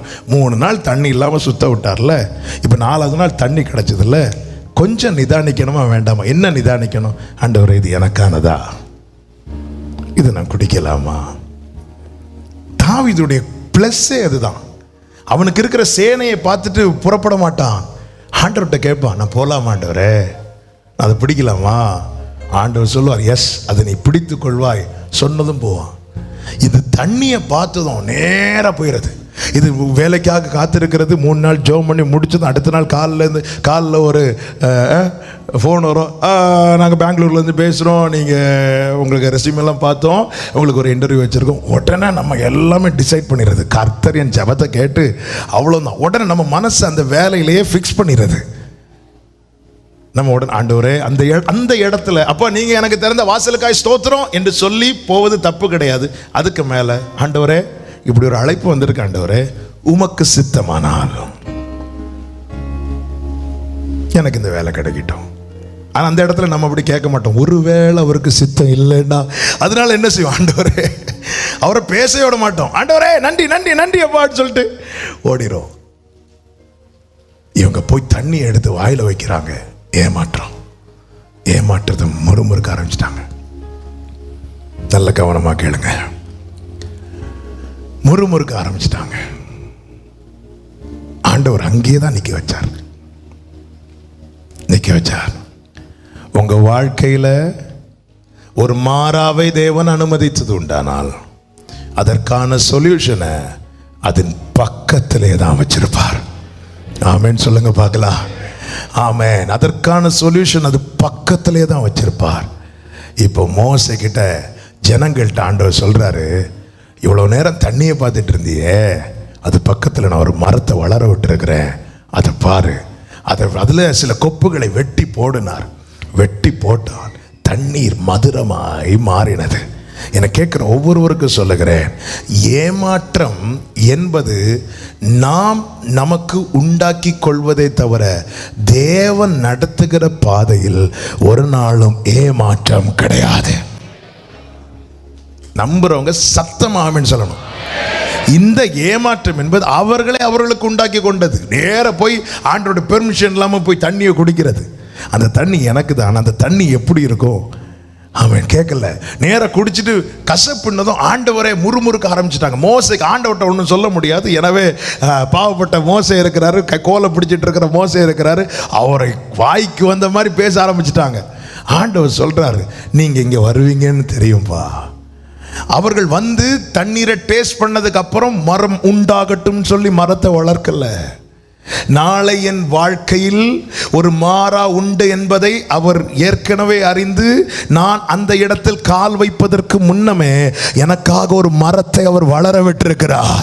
அதை தான் சொன்னேன், தேவன் நடத்துகிற பாதையில் சில கசப்பான அனுபவங்கள் உண்டாகும் போது அதை நினைத்து சோர்ந்து பின்வாங்கிறாதே, அதன் பக்கத்திலே தான் சொல்யூஷனை வைத்திருக்கிறார். நம்புறவங்க மாத்திர கைகளை உயர்த்தி ஆமென் சொல்லுங்க பார்க்கலாம். ஆமென். இஸ்மவேலுக்காக ஆகார் அலைந்து திரிந்து அழுது ஒரு இடத்துல இருந்து உட்கார்ந்தா. அது பக்கத்துல தான் ஊற்ற வைத்திருந்தார். சில நேரத்தில் உன்னை அலைய விடுவார், பேசாம இருப்பார், உன் காலை தளர பண்ணி ஒரு இடத்துல உட்கார வைப்பார். அங்கதான் உனக்கான சொல்யூஷனை வச்சிருப்பார். ஆமென். அவள் அலைந்து தண்ணீர் கிடைக்காம அலைந்து திரிந்து இதுக்கு மேல அடுத்த ஸ்டெப் எடுத்து வைக்க முடியாதுன்னு சொல்லிட்டு ஒரு இடத்துல வந்து அவ உட்கார்றா. அவளுடைய முயற்சி முடிகிற இடத்துல தான் அவருடைய கிருபை ஓப்பன் ஆகுது. ஹல்லேலூயா, ஹல்லேலூயா, ஹல்லேலூயா. என் முயற்சி முடிகிற இடத்துல தேவ கிருபை ஃபங்க்ஷன் ஆக ஆரம்பிக்கும். ஆமென். அவர் ஊற்றை திறந்தார் என்றல்ல, கண்களை திறந்தார். அப்ப தேவன் நடத்துகிற பாதையில ஏமாற்றம் கிடையாது. நீர் என்னை காண்கிற தேவன் என்று சொன்னாயே ஆகாரே, உன்னை நான் பார்க்கிறவர் மாத்திரமல்ல, உன்னை நான் பராமரிக்கிறவரும் கூட. ஹல்லேலூயா. உன்னை பார்த்துட்டு விடுகிறவர் அல்ல, உன்னை நான் பராமரிக்கிறவங்க. என்னை கேட்கிற ஒவ்வொருவருக்கும் சொல்லுகிறேன், ஒருவேளை நீங்க நினைக்கலாம், என்ன ஏன் ஆண்டவரை இந்த கசப்பான குடும்பத்தில் என்னை பிறக்க வச்சிட்டீங்க, என்னை ஏன் ஆண்டவரை இங்கே வளர வச்சிட்டீங்க. மற்ற இந்த மரம் பேசுதுன்னு வைங்களேன். இந்த மரம் சொல்லுது, மற்ற மரங்கள் எல்லாம் என்னென்ன அருமையான நீர்வீழ்ச்சிகள் அருகே வளர்ந்து கொண்டிருக்கிறது, என்ன போய் இந்த மாறாவின் பக்கத்துல, இந்த கசப்பான தண்ணீர் பக்கத்துல இங்கு வரவெல்லாம் முறுமுறுத்துட்டு தான் போற ஆண்டவரே, இங்க போய் இதன் பக்கத்துல வளர விட்டீங்களே கேட்ட ஆண்டவர் என்ன சொல்லுவார் தெரியுமா? மற்ற மரங்கள் மற்ற நீர்வீழ்ச்சியின் அருகே நீரூற்றண்டை அருகே வளருவது சந்தோஷம்தான். ஆமென். அதுக்கும் இதுக்கும் என்ன வித்தியாசம்? அதுக்கும் இதுக்கும் வித்தியாசம் உண்டுப்பா. மற்ற மரங்கள் அந்த நீரூற்றினால், அந்த தண்ணீரினால் ஆசீர்வதிக்கப்பட்டது. இங்கே இந்த தண்ணீர் உன்னால் ஆசீர்வதிக்கப்பட போகிறது. அநேக சொல்லுவாங்க, எங்க அப்பாக்கு அது இருக்கு, எங்க அம்மாக்கு அது இருக்கு, எங்க ஃபேமிலி பேக்ரவுண்ட் அது இருக்கு, எங்க தாத்தாக்கு சொத்தே அது இருக்கு, அதனால எனக்கு பிரச்சனை இல்லை. எஸ், பிரச்சனை இல்லை தான். அவர்களால், உன் குடும்பத்தால் நீ ஆசீர்வதிக்கப்பட்டாய். சிலருக்கு ஒண்ணுமே இருக்காதுங்க. ஃபேமிலியின் எந்த பகுதியை பார்த்தாலும் கசப்பு. ஆனால் அது நடுவிலே கர்த்தர் சிலரை வளர விடுவது நோக்கம் என்ன தெரியுமா? ரீபா ஹந்தா ரகடா லகதே. எத்தனை பேருக்கு நான் சொல்லுகிற வார்த்தை புரிகிறது? என்னை தேவன் தேவன் வளர விடுவதற்கு ஒரு நோக்கம் இருக்கிறது. என்னை கொண்டு இந்த கசப்பை மாற்ற போகிறார், என்னை கொண்டு இந்த வறுமையை மாற்ற போகிறார். இயேசுவின் நாமத்தில் நம்புறவங்க மாத்திரம் கரங்களை தட்டி ஹalleluya. அதனால ஒரு ஐயா சில சொல்லுவாங்க அந்த குடும்பத்தில் பிறந்திருக்கணும், இல்ல ஸ்கூல்ல படிக்கும் போதெல்லாம் சில பெரிய அந்த குடும்பத்தில் பிறந்திருக்கணும். ஒரு நாள் சொல்லாதீங்க அந்த தேவன் உங்களை ஒவ்வொரு இடத்துல இந்த மரத்தை இந்த மாறாவின் பக்கத்தில் வளர விட்டதுக்கு ஒரு நோக்கம் உண்டு. இன்னொரு காரியம், இந்த தண்ணீர் மட்டும் கசக்கலைன்னா, இந்த தண்ணீர் மட்டும் கசக்கலைன்னா இப்படி ஒரு மரம் வளர்ந்ததற்கு அர்த்தமே இல்லாமல் போயிருந்திருக்கும். நான் சொல்ற வார்த்தை எத்தனை பேருக்கு புரிகிறது? இந்த மாறா மட்டும் உண்டாகாமல் இருந்திருந்தா இப்படி ஒரு மரம் வளர்ந்ததற்கு அர்த்தமே இல்லாமல் போயிருக்கும். சில கடினமான அனுபவத்தை தேவன் அனுமதித்தது என் வாழ்க்கைக்கு ஒரு அர்த்தம் உண்டு என்பதை இந்த பூமிக்கு காண்பிப்பதற்காக. நம்புறவங்க மாத்திரம் கரங்களை தட்டி நான் வாழ்வதற்கும் என்னுடைய வாழ்க்கைக்கும் என்னை தேவன் வளர பண்ணுவதற்கும் ஒரு அர்த்தம் உண்டு என்பதை இந்த உலகுக்கு காண்பிக்கும்படியாக என்னை தேவன் வளர விடுகிறார். அதுதான் ஏசாயா 1 இருக்கு, நான் பிள்ளைகளை வளர்த்து ஆளாக்கினேன். தேவன் சும்மாலாம் வளர விட மாட்டாருங்க, சும்மாலாம் வளர விட மாட்டார். பிரயோஜனம் இல்லைன்னா தூக்கிடுவார், சும்மாலாம் வளர விட மாட்டார். இயேசு சொன்ன ஊமையில் அப்படித்தானே, அதில் கனி இல்லையா தூக்கிருண்டார். அப்போது ஒரு ஊமையை சொல்லும்போது அப்போ தோட்டக்காரன் சொல்ல இந்த 1 இயர் பார்ப்போம், கனி வந்துட்டா விட்டுருவோம், இல்லைன்னா தூக்கிடுவோம் அப்படின்னு. அப்போ இவ்வளோ பிரச்சனை நடுவில் உன்னை வளர விடுறாருன்னா ஹல்லேலூயா, ஹல்லேலூயா. இந்த தண்ணி கசப்பானதுக்கு அப்புறம் தான் எல்லா கண்ணுமே இந்த மரத்தை பார்க்க ஆரம்பிச்சது. ஒரு கல்யாண வீட்டில் ஒரு குறை மட்டும் வரலன்னா இந்த கற்சாடி இருந்த இடம் கூட தெரியாமல் போயிருக்கு. இல்லை எவ்வளோ சம்பாதிக்கிறவங்களாம் முக்கியம் இல்லைங்க, வாழும்போது அர்த்தமுள்ள வாழ்க்கையாக இருக்கணும். ஹல்லேலூயா. 4 பேர் நாளைக்கு சொல்லணும், இவனால் இந்த குடும்பத்தின் மாறினது, இவனால் இந்த குடும்பத்தில் இருக்கிற கடன் மாறிச்சு. எப்படி மாறிச்சு? கர்த்தரே அதை செய்தார். ஆமென். உலகம் அதுதான் தேவன் நம்மை அடையாளமாய் வச்சிருக்கிறார். சில சொல்லுவாங்க தெரியுமா, இந்த வீட்டில் ரொம்ப தரித்திரம் இருந்துச்சு, ரொம்ப கஷ்டம் இருந்துச்சு, என் பையன் வேலைக்கு போனா, ஆமா இந்த பையன் வேலைக்கு போய் சம்பாதிச்சான், வீட்டில் இருக்கிற கடன் எல்லாம் நீங்கிச்சு அப்படி சொல்லிட்டு அந்த உலகம் அவ்வளோ அந்த பையனை சுட்டி காட்டும் போது அதுதான் அடையாளம். உலகம் நம்ம இப்படி காட்டும் போது நம்ம எங்க காட்டணும் தெரியுமா? ஒரிஜினலை காட்டி கொடுக்கணும். ஹல்லேலூயா. உலகம் நம்ம இப்படி காட்டும் போது நாம இப்படி காட்டணும். ஹல்லேலூயா. ஹல்லேலூயா. எவரையும் மேன்மைப்படுத்தவும் பலப்படுத்தவும் என் தேவனுடைய கரத்தினால் ஆகும். விரும்புறீங்களா? அப்படியே ஒரு வலது கரத்தை உயர்த்தி ஜெபம் பண்ணுங்க. என்னை அடையாளமாய் வைத்துக்கொள்ளும், என்னை அடையாளமாய் வைத்துக்கொள்ளும். நான் வாழ்வதற்கு ஒரு அர்த்தம் இருக்க வேண்டும் ஆண்டவரே, நான் வளருவதற்கு ஒரு அர்த்தம் இருக்க வேண்டும் ஆண்டவரே. சும்மா வாழ்ந்துட்டு போக கூடாதப்பா ஆண்டவரே. எத்தனையோ மரண கண்ணில் இருந்து என்னை தூக்கி விட்டீங்க ஆண்டவரே, எத்தனையோ ஆபத்திலிருந்து விலக்கி மீட்டீங்க, எத்தனையோ ஆண்டவரே பலவீனத்திலிருந்து தூக்கி விட்டீங்க, என்னை வளர பண்ணுறீங்க ஆண்டவரே. நான் வாழ்வதற்கு ஒரு அர்த்தம் இருக்க வேண்டும், அது உம்மால் மாத்திரமே உண்டாக்க முடியும். ஆமென். ஹல்லேலூயா. ஆமென் சொல்லுங்க பார்க்கலாம். ஆமென். ஏமாற்றத்து நிமித்தம் சோர்ந்து போயிட்டாங்க, ஆனா கர்த்தர் அங்கேயே சொல்யூஷன் வச்சிருக்கிறார். அப்போ நல்ல கவனிங்க, இதோட எனக்கு கிடைக்காதுன்னு ஏமாற்றம் வந்துனாலே நம்ம என்ன அவ்வளோதான், எனக்கு வேலை போச்சு, அந்த வேலை தான் போச்சு இல்லை? ஆமாம். அதுதான் ஒரு ஃபாஸ்டிங் ப்ரேயரில் இந்த வார்த்தை ஆண்டவர் ஆவியில் பலப்படுத்தி பேச வைத்தார். ஆகார் அழுதாள். ஆகாரே, ஆபிரகாம் இல்லைன்னு அழுதியா, யாருமே இல்லைன்னு அழுறியா? ஆபிரகாம் இல்லை நீ உன் வாழ்க்கையில், அப்போ நீ எப்படி அழுதா நியாயம்? ஐயோ ஆபிரகாம் இல்லையே, அழுதா நியாயம். ஆனால் யாருமே இல்லைன்னு அழாத, நான் இருக்கிறேன். ஹல்லேலூயா. ஒரு வேலை போச்சா, வேலை போச்சேன்னு அழுறதுல நியாயம் இருக்கு. எல்லாமே போச்சுன்னு அழாதீங்க, எல்லாமே போச்சுன்னு அழாதீங்க. இன்னைக்கு நிறைய பேர் எப்படி அழுறாங்கன்னு, வேலை போச்சா எல்லாம் போச்சுப்பா, எதிர்பார்த்த ஒரு காரியம் கைவிட்டு போச்சா அது போச்சு, அதில் நியாயம் இருக்கு. அதை வலிச்ச அழுக வரதாங்க செய்யும். எதிர்பார்த்துருப்போம், அந்த வலி மற்றவங்களுக்கு புரியாது. அதான் கேரளாவில் சொல்லுவாங்க, யானைக்கு தடி பாரம், எறும்புக்கு அரிசி பாரம். எறும்பு அரிசியை இழுத்து இழுத்து போறதை பார்த்து யானைக்கு என்னதான் தோணும்? ஆனால் யானை அதனால ஆண்டவர் ஒரு நாளும் யானையை வந்து அரிசியை தூக்க வைக்கல, சைஸுக்கு ஏற்ற பாரத்தை கொடுப்பார். நீ எறும்ப பார்த்தா சிரிச்ச வா உன்னை வச்சிருக்கிற வா, அது இழுத்துட்டு இருக்கோம்ல. ஆமாம், அவங்கவுங்களுக்கு பிரச்சனை வழி இருக்கும். ஒரு வேலை போச்சா வேலை போச்சுன்னு அழுங்க, அதில் நியாயம் இருக்குது. எல்லாம் போச்சுன்னு அழாதீங்க. ஆமென். என்னை திருப்தியாக்குகிற நன்மை நான் வேலை பார்த்த கம்பெனியில் இல்லை, என்னை உருவாக்கினவருடைய கையில் இருக்கு, கையில் இருக்கு, கையில் இருக்கு. நீ இருக்கும்போது கையை திறக்க அவைகள் நன்மையினால் திருப்தியாகும். எனவே ஒரு நாளும் ஒரு ஏமாற்றம் வரும்போது சோர்ந்துடாதீங்க, அது வாயில முறுமுறுப்பை கொண்டு வந்துடும். ஆமென். ஹல்லேலூயா. சாத்ராக் மேஷாக் ஆபேத்நேகோ என்ன சொன்னாங்க தெரியுமா? நாங்கள் ஆராதிக்கிற தேவன் எங்களை தப்புவிக்க வல்லவராக இருக்கிறார், அவர் தப்புவியாம போனாலும். நமக்கெல்லாம் இப்படி சொல்ல வருவாங்க தைரியம் இல்ல? அதுவும் தீக்கு முன்னாடி வச்சு விளையாடிட்டு இருக்கிறாங்க. சொல்லுங்க, தீயில விளையாடாத அப்படின்னு.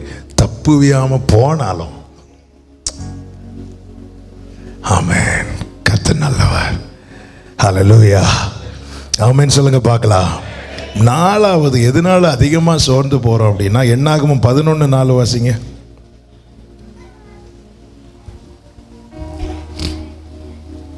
பின்பு அவர்களுக்குள் இருந்த பல ஜாதியான அந்நிய ஜனங்கள் மிகுந்த இச்சையுள்ளவர்களானார்கள்.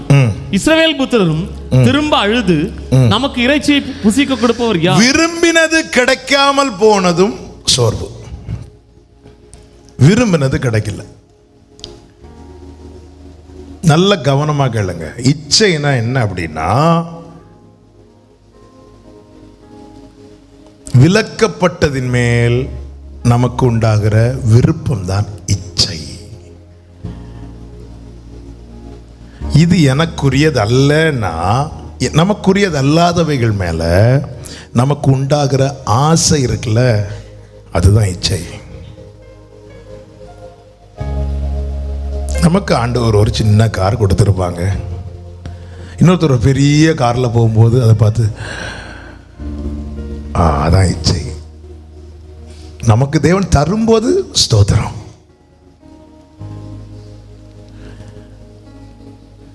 ஏதேனிலே அவர்களுக்கென்று நியமிக்கப்பட்ட கனிகள் அநேகம் இருந்தது, ஆனால் அவர்களுக்கு விலக்கப்பட்ட ஒரு கனி இருந்தது.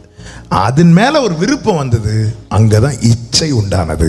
இச்சை கற்பந்தரித்து பாவத்தை பிறப்பிக்கும், பாவம் மரணத்தை பிறப்பிக்கும். எனக்குரியது அல்லாதது மேல எனக்குள்ள ஆசை வரக்கூடாது. அவர் தகப்பன், எனவே நான் கேட்டதெல்லாம் தரமாட்டார், எனக்கு தேவையானதெல்லாம் தருவார். ஒரு தகப்பன் என்பவர் பிள்ளையின் ஆசையை நிறைவேற்றுவதிலே அவர் கவனமாக இருக்க மாட்டார், பிள்ளையின் தேவையை நிறைவேற்றுவதில் தான் கவனமாக இருப்பார். ஆசைப்பட்டதெல்லாம், என் பிள்ளைக்கு சளி இருக்கும்போது என்கிட்ட ஐஸ்கிரீம் கேட்டால் நான் எப்படி வாங்கி கொடுக்க முடியும்? தேவையை சந்திக்கிறதுல கவனமாக இருப்பார் ஒரு தகப்பன். ஆசை, பிள்ளை ஆசைப்பட்ட அது செய், பிள்ளை ஆசைப்பட்ட இது செய்யனா அந்த பிள்ளை வாழ்க்கை நல்லாவே இருக்காது. இன்னைக்கு அநேக நேரத்தில் நம்ம சோர்ந்து போறதுன்னா, விரும்பினது போல என் வாழ்க்கை அமையல, நான் விரும்பினது வேற, எனக்கு அமைஞ்சது வேற. அப்பா ஒரு செய்தியில் சொல்லி கேட்டிருக்கிறேன், ஒரு இடத்துல மீட்டிங் கொடுக்கும்போது சாட்சி நேரத்தில் ஒரு வயசான பாட்டி, 70 வயசு பாட்டி எழும்பி சொன்னாங்களாம், எனக்கு மாப்பிள்ளை பார்க்கும்போதே சொன்னேன், எனக்கு இது பார்க்காதீங்க. எப்போ? 70 வயசுல. இன்னைக்கா நாளைக்கான் இருக்கு. சாட்சி சொல்லும் போதே போறதுக்கு வாய்ப்பு நிறைய இருக்கு. ஆமா, இது பார்க்காதேன்னு சொன்னேன், கேட்டாங்களா? இப்ப நான் அனுபவிக்கிறேன். விரும்பின வாழ்க்கை அமையல, விரும்பினது போல அமையல, உடனே நமக்குள்ள சோர்வு வருது. நல்லா புரிஞ்சுக்கோங்க, எவனாகிலும் தன் மகன் அப்பத்தை கேட்டால் கல்லை கொடுப்பானா? என் அப்பா எனக்கு ஒன்று தந்தது உண்டானால் அது அப்பம். அது நான் பிழைப்பதற்காகவும் அது நான் வாழ்வதற்காகவுமே. நாம் இன்றைய சூழலை மனதில் வைத்து நிறைய விண்ணப்பங்களை வைக்கிறோம். அவர் நம்முடைய நாளையை, நம்முடைய எதிர்காலத்தில் மனதில் வைத்து அநேக ஜெபங்களுக்கு பதில் தராமல் இருக்கிறார். ஆமென். என் வாழ்க்கையில் நான் அநேக நன்றிகள் ஆண்டவருக்கு சொல்லும் கூட்டத்தில் அதிகமாய் சொல்லுகிற நன்றி என்ன தெரியுமா? கேட்கப்படாத ஜெபங்களுக்காக ஸ்தோத்திரம். எல்லா தோல்விகൾக்கும் நாதா நന്ദി, നിന്റെ മുഖം കാണുവാനത് നിമിത്തമായി എല്ലാ കണ്ണുനീരിനും നാദാ നന്ദി. ஆமென். இதெல்லாம் பாடுறதுக்கு ரொம்ப ஈஸியாக இருக்கும், ஆனால் அந்த அனுபவத்தில் போகும்போது ஆண்டவருக்கு தேங்க் பண்ணுங்க. ஆண்டவரே, காத்து காத்து காத்து காத்து ஒரு காரியம் கிடைக்கல, ஓகே ஆண்டவர், நன்றி ஆண்டவரே. அந்த இடத்துல தான் சாத்தானுக்கு கொடுக்குற அடி. ஆமாம் ஆமாப்பா, இது இப்படி ஒரு தரமாட்டார் ஆண்டவர். ஏன்னா அவனுக்கும் தெரியும் இதை கொடுத்தா இவன் ட்ராக் மாறதுக்கு நிறைய வாய்ப்பு இருக்கு. இல்லை, நமக்குள்ள ஆசையை தூண்டுறதே யாரு தான்? ஏவாள்கிட்ட ஆசையை தூண்டினது யாரு? அவ்வளோதான். வந்து அவன் பழத்தை பறித்து ஏவாளுக்கு வாயை கிழிச்சு அப்படியெல்லாம் வைக்கல, அப்படிலாம் வைக்க மாட்டான். அந்த அதிகாரம் கொடுக்கல அவனுக்கு. பட் பக்கத்துலேருந்து ஆசையை தூண்டுவான். அக்கா, அந்த 4வது ரோல இருக்கவங்க சாரி பாருக்கா, போகும்போது கேட்டிருக்கா கேட்டிருக்கா, அப்படியே ஆசையை தூண்டிட்டு பேசாமல் ஸ்தோத்திரம் ஸ்தோத்திரம் சொல்லிட்டுருவோம். நம்ம முடிச்சு போகும்போது இது எங்கே வாங்கினது, ஆசையை அப்படி தூண்டிட்டு அப்படி விட்டுருவோம்.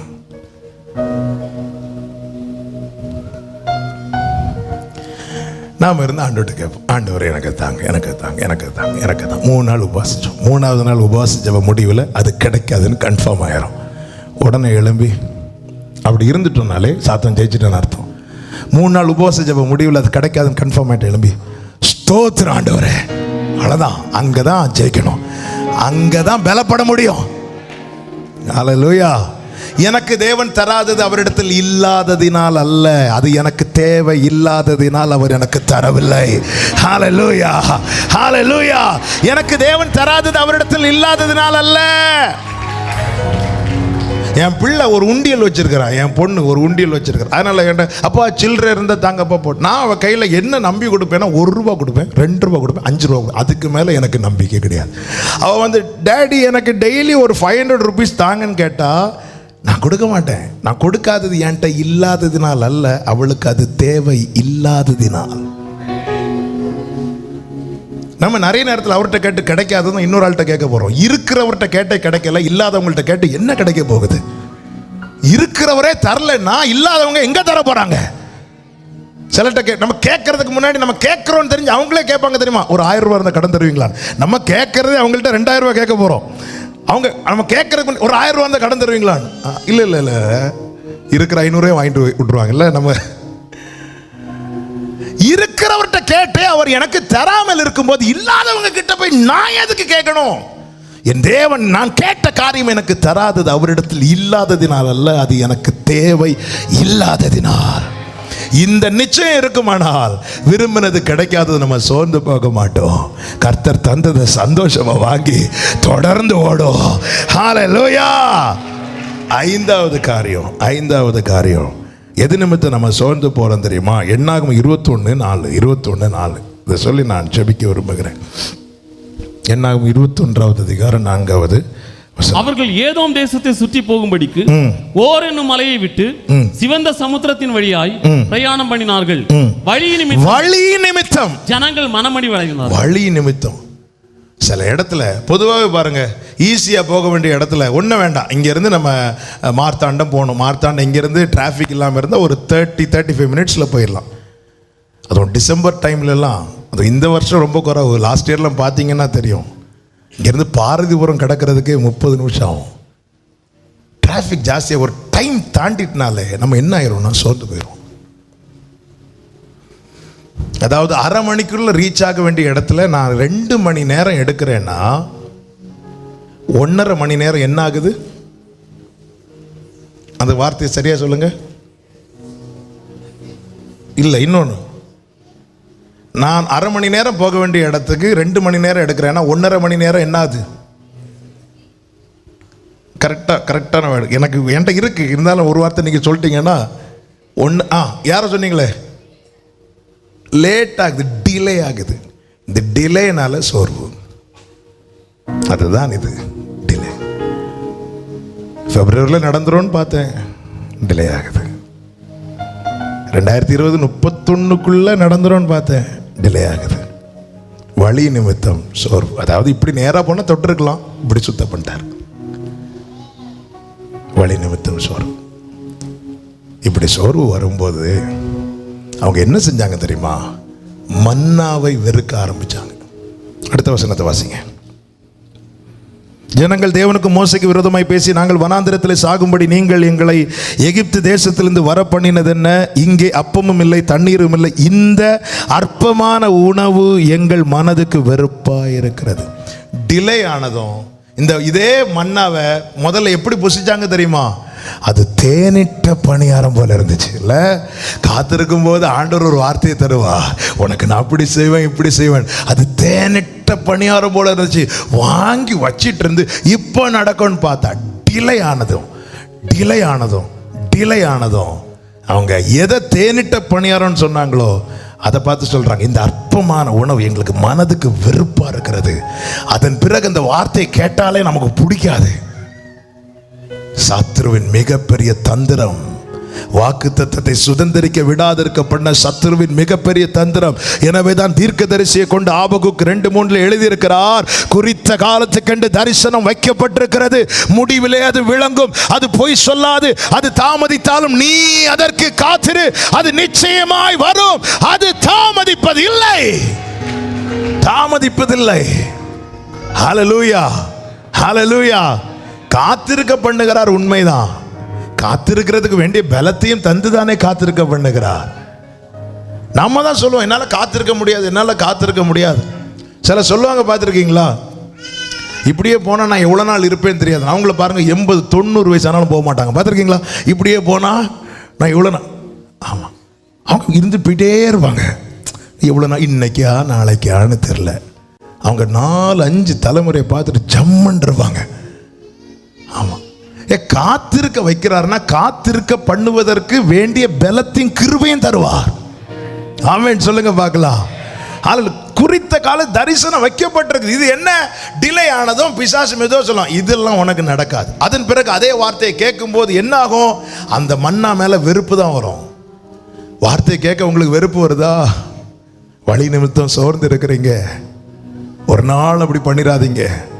மன்னாவை எப்போ வெறுக்க ஆரம்பிச்சிட்டாங்களோ அதுக்கு முன்னாடி அவங்க விழலை, ஆனால் அதுக்கு அடுத்த செகண்ட்ல அவங்க விழ ஆரம்பிச்சிட்டாங்க. சுத்த பண்ணினார், உண்மைதான். யாரையாவது விழ பண்ணினாரா? இல்லை. ஏன் விழலை தெரியுமா?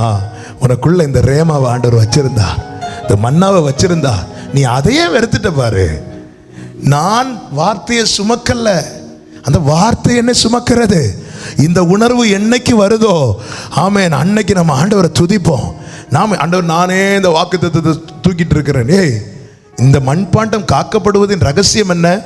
இதற்குள்ளே வைக்கப்பட்ட பொக்கிஷம். அதனாலதான் பவுல் சொல்லுகிறார், அந்த பொக்கிஷம் உள்ள வைக்கப்பட்டிருக்கிறதுனால நாங்கள் எப்பக்கம் நெருக்கப்பட்ட ஒடுங்கி போவதில்லை. உலகத்தின் பார்வையில் எங்களுடைய பலவீனம் மட்டும்தான் தெரியும். ஆனால் இத்தனை பலவீனத்தின் மத்தியில் எப்படிப்பா இவன் இன்னும் இருக்கிறானா? என்னை நிற்க வைக்க, என்னை நடக்க பண்ண, எனக்கு நியமித்த பாதையில் என்னை ஓட பண்ண வேண்டிய மன்னாவை எனக்குள்ளே கர்த்தர் வைத்திருக்கிறார். அல்லேலூயா. இந்த மன்னா உடன்படிக்கை பெட்டிக்குள்ளே வைக்கப்பட வேண்டியதில்லை. கர்த்தர் அப்போ நம்மை அந்த அளவுக்கு விசேஷமாக்கி அந்த மன்னாவை நமக்குள்ளே வைத்திருக்கிறாருன்னா அந்த மன்னாவை நீ வெறுக்கிறியா? இன்னைக்கு பாருங்க, நிறைய பேருக்கு வசனம் கேட்கவே பிடிக்க மாட்டேங்குது. ஏன்னா தாமதம், வழி நிமித்தம் சோர்ந்து போயிட்டாங்க. இவ்வளோ நாள் காத்திருந்து இதெல்லாம் நடக்காது. ஒரு வசனத்துக்கு காத்திருந்து 2020 வரைக்கும் காத்திருந்து பார்த்தாச்சு, 10 வருஷம் பார்த்தாச்சு, நடக்காதுன்னு இருக்கிறோம். இந்த நேரத்தில் சர்ச்சுக்கு வரோம், மீண்டும் அதே வார்த்தை பேசும்போது நமக்கு கொஞ்சம் கஷ்டமாக தான் இருக்கும். இப்படி தான் அன்னைக்கும் இவங்க அப்பாவும் இதே தான் பேசிகிட்டு இருந்தார்.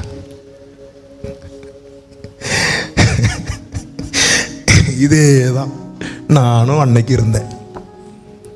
அவங்க அப்பா போயாச்சு, இப்போ இவர் வந்துட்டார் பெருசா, இவரும் அதே தான் பேசுறார். ஆமென்.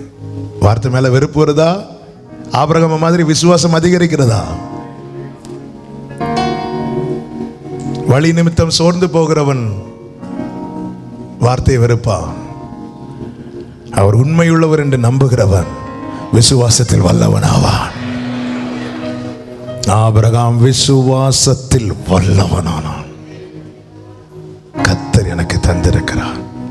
அதுதான் கப்பர் சேதம் உண்டான போதும் பவுல் எழுந்து நின்று சொன்னான், உண்மைதான், எல்லாம் நடக்கட்டும், பொருள் சேதம் உண்டாகும், உயிர் சேதம் உண்டாகாது. எப்படி பவுல் சொல்ற? எனக்கு கர்த்தர் தந்த வார்த்தை வல்லமை உள்ளது. என்ன ராயனுக்கு முன்னாடி நீ நிற்பேன்னு சொல்லிட்டார். ஆமென். என்னதான் புயல் அடித்தாலும் அவர் சொன்னது நிறைவேறும். ஆமென். என்னதான் புயல் அடிச்சாலும் எத்தனை பேர் சொல்ல போறீங்க, எனக்கு சொன்னது நிறைவேறும்? ஹalleluya, ஹalleluya. எனக்கு என்ன சொன்னார் அது நடக்கும். ஹalleluya, ஹalleluya. ஆமென். அவர் உண்மை உள்ளவர். அவர் என்னுடைய தகுதியை வச்சு என்கிட்ட பேசுறவர் இல்ல. அவருடைய அழைப்பு அவ்வளவு விசேஷமானது என்று சொல்லி இருக்கிறார்.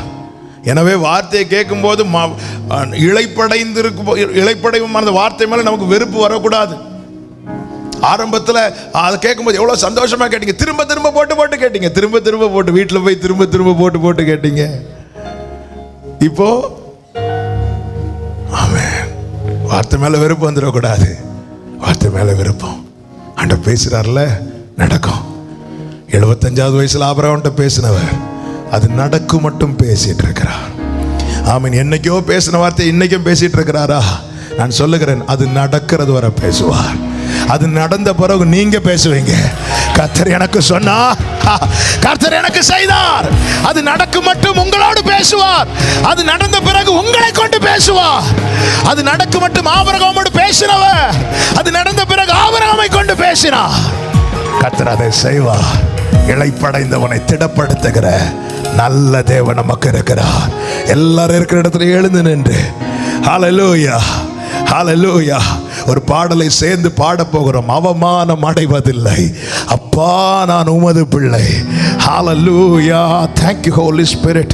ஊடாராபா தாராபாலார. சில நேரத்தில் தாமதமாகும், மனுஷன் அங்கீகரிக்க மாட்டான், கடினமான வேலை இருக்கும், ஏமாற்றம் உண்டாகலாம். ஆமென். ஆனாலும் சொல்லுங்க, நான் அவருடைய சுதந்திரம். அவர் என்னை திடப்படுத்துவார். நான் ஒதுங்க மாட்டேன், நான் ஓடுவேன். நான் ஒதுங்க மாட்டேன், நான் ஓடுவேன். கர்த்தர் செய்வார். சாத்தான் சொல்லுவான், பாரு உன்னை எப்படி நடத்துறார் பாரு, பாலும் தேனும் ஓடுகிற தேசம் எகிப்துல இருந்து சொல்லிட்டு வனாந்திரத்துல சுற்றி நடக்க பண்றார் பாரு. சொல்லணும் என்ன? காலேப் சொன்ன வார்த்தை என்ன தெரியுமா? அன்னைக்கு இருந்த பலன் இன்னைக்கு இருக்கு. என்னைக்கு இருந்த பலன்? அன்று என்னோடு அவர் பேசும்போது எனக்கு என்ன பலன் இருந்ததோ அது சுதந்தரிக்கிறதற்கும் அதே பலத்தை தேவன் எனக்குள்ளே வைத்திருக்கிறார். ஹalleluya, ஹalleluya. இந்த நம்பிக்கையில தொடருங்க, ஒதுங்காதீங்க, ஓடுங்க. கர்த்தர் திடப்படுத்தி நிற்க பண்ணுவார். பேசினது கர்த்தரானால் அது நடக்கும், அது நடக்கும், அது நடக்கும். சொல்லுங்க, அவமானம் அடைவதில்லை, அப்பா நான் உமது பிள்ளை. அவமானம், அப்பா நான் உமது பிள்ளை. ஆமென். அப்பா நான் உமது பிள்ளை, ஒரு நாளும் அவமானம் அடைவதில்லை. அப்பா நான் உமது பிள்ளை. உம்மைத்தான் நான் பார்க்கிறேன், உம்மைத்தான் நான் பார்க்கிறேன், பிரகாசம் அடைகின்றேன். உம்மைத்தான் நான் பார்க்கிறேன், பிரகாசம் அடைகின். அவமானம் அடைவதில்லை, அவமானம் அடைவதில்லை. அப்பா அப்பா ஷபரா ஹந்தா ரகடா லகதே. ஆமென். அப்பா நான் உமது பிள்ளை, அவமானம் அடைவதில்லை. அப்பா